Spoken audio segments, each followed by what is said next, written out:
l'aire amb 4 llaps, 3 canyes, una botella i uns pals. Ara anem a inflar i a veure si surt bé. En teoria el cotxe hauria d'anar cap enrere.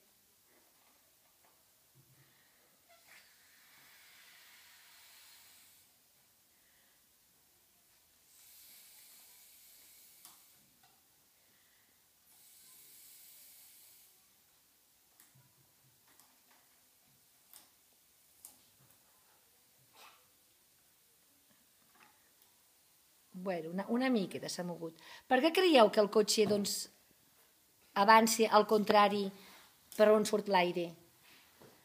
Perquè l'aire fa pressió cap enrere i llavors el cotxe va cap endavant. I té algun fonament científic, això?